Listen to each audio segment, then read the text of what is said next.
Ja täpselt nii, avavile on kõlanud.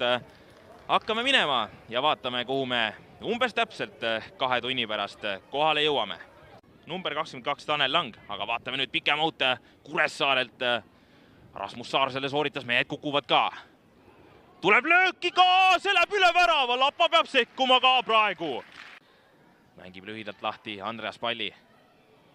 No Talu nüüd lööb ja lööb väravast üle praegu. Vaat seda omavahel Ignatius ja Pavel Maarin. Ignatius siis Rico Piil. Vaatab ette poole, lükkab ka palli sinna, aga seal on Kangas lahti vahel. Võtab palli maha. Demidov tal vastas. Paar üle astet. Tõste karistusalasse, kerkivad mehed seal. Tundub, et kõige lähemal oli pallile Kauan Pereira, vahetas sekund mees. Jalge vahelt söödab seal Koskorile. Pereira, värava ette! Ja pall on väravas! Ja tundub, et värava autoriks number 79 Pavel Maarin ja karm tõsiasi Kuressaare jaoks on nüüd see, et 57. minutil saada kohe. Kuidas ta võis seal haiget saada? Ugeri ja Pereira seal kombineerisid. Koskor Pereiralt nüüd pall värava ette. Piili jalast ja tõesti tundus, et libistamise pealt, kui Maarin palli väravasse koksas, tabas taga põlvega posti, mis tõttu on see põlvest kinni hoidmine igati õigustatud ja täpselt nii tundub, et ongi. Tundub, et praegu on kõik veel igati hästi ja suudab Tammeka mees seda kohtumist jätkata. Või siiski mitte. Või siiski mitte. Istub korra maha. Nüüd hoidis näost kinni. Tundub, et see pole selle põlve olukorraga seotud. Aga vaatame nüüd, lükkab Lapa. No vaatame, abi on ka tegelikult keskel olemas. No nüüd on Veelmaa üksi. Pall värava ette Koskori suunas. Aga seal on, mängib Veelmaale lahti palli. Saar on tal kätega seljas ka natuke.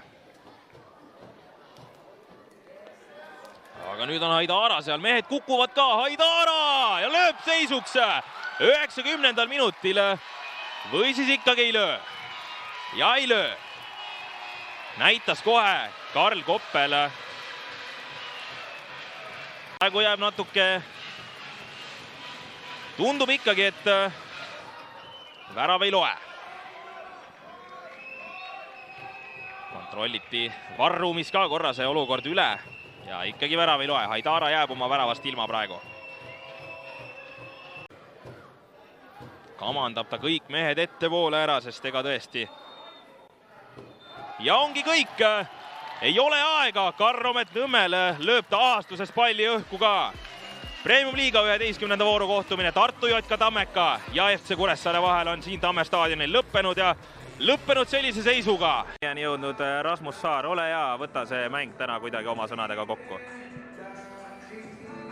Siuke võimaluste vaene,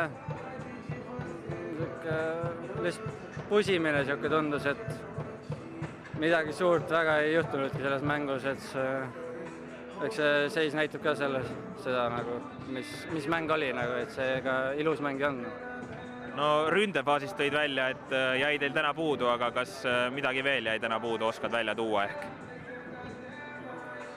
No tundus kuidagi nagu, kas jalad olid väsinud või jõust jäi puudu või et nagu, no oli nagu käike veel juurde panna kõvasti, et nagu täitsa nagu siuke, logerimine oli, mulle tundus vähemalt.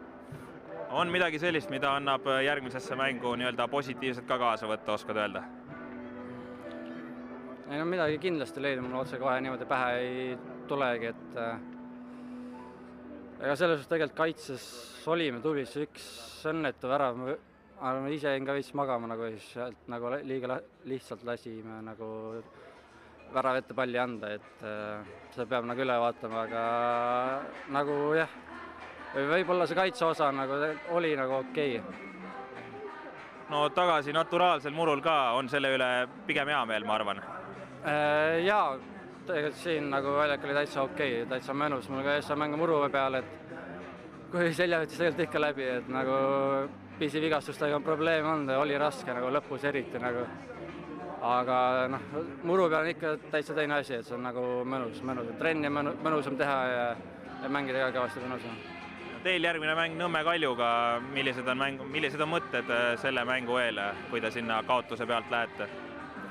Me peame selle mängu nüüd kiirelt üle vaatama, oma korrektuurid tegema ja ega siin muud midagi. Me peame lihtsalt pead püsti hoidma ja mingi hetk me peame hakkama neid punkte koguma, peame hakkama koguma punkte nagu tugevamate vastu ja et no miks mitte nagu Kalju vastu, ega me ei saa nüüd pead norgu lasta, et noh, peab nagu lõpuni täiega panema, et jah. Olgu, aitäh sulle, Rasmus! Et tulemuse üle saab kindlasti rõõmu tunda, aga no see mäng, ma ei tea, ma arvan, et esimene pooleg, no nii jubedat mängu, ma arvan, et võin Kures ka öelda, et nemad ei ole ka nagu mänginud see hooaeg nagu, et seda oli tõesti nagu jube vaadata, noh. No mis sa selle mängupildi juures välja tood, mis seal nii kole vaadata oli, mis sa ütleksid? Täiesti emotsioonitu, nii väljakul, ma ei tea, tribüünil vaikus samamoodi alguses, mingid vahepeal keegi natuke peksis trummi, pingil samamoodi, täiesti haudvaikus nagu igal pool, et noh, imelik oli vaadata ausalt öeldes seda mängu esimene poolegi. No teisel poolel läks natuke paremaks, mida Karel teile rääkis riietusruumis, et selle ühe värava ikkagi saite endale ja võidu 3 punkti? Riietusruumis ma ise ei olnud, aga ma arvan, et ma peale seda esimest poolega ma tõmbasin ise ka ennast nii käima, et mõtlesin, et kui ma peale tulen, et siis peab ise selle mängu käima tõmbama kuidagi, et noh, see tõesti oli vaja kuidagi mingi emotsioon siia mängu tuua. Nüüd oled ise ka väljakutel tagasi, vigastustega peaks kõik hästi olema? Hetkel läheb jah tõususjoones, sellest veel täiesti korras ei ole, aga hetkel jah, vaikselt kogun minutid ja loodan täielikult korda saada hüppeka jah. No, naturaalsel murul olete ka tagasi, kuidas sina väljaku seisukorda hindad? Pigem vist mulle tundub kõrvalt, et on hästi. Kui ma see Kure leva vaatasin, siis seal nagu põrkas nagu väga palju, et üllatusin, et Kuressaares nagu siuksest seisust see olukord oli, aga Tartus ja Tamme staadion tõesti väga-väga hea muru on hetkel, et hommikul niideti veel värskelt ära ka, et väga-väga kaif oli mängida. No kui sa võrdled Coop staadionit ja ütleme Tamme staadionit, kas on kuidagi siin rohkem kodutunne ka kui Coop staadionil? Tänast mängu võrreldes siis ütlen ausalt, et Coopil seda möllu oli ikka kõvasti rohkem, et loodan, et siin tõmmatakse uuesti elu käima, et väga-väga mõnus on murul mängida, et kindlasti eelistame murul mängida kui Sepal või jah, Coopil siis nii-öelda. Teil järgmine mäng Nõmme Unitediga, mis mõtetega sinna lähete? Võidu pealt vist on hea minna? Kindlasti hea, et hea meel on ka selle üle, et teine nullimäng järjest, et seda ei ole ka nagu meil liiga palju see hooaeg tulnud. Üleüldse ei tule neid nullimänge palju, vahet ei ole, mis aastal sa mängid, on ju. Et kindlasti üritame endast parima anda ja jälle võiduga tulla.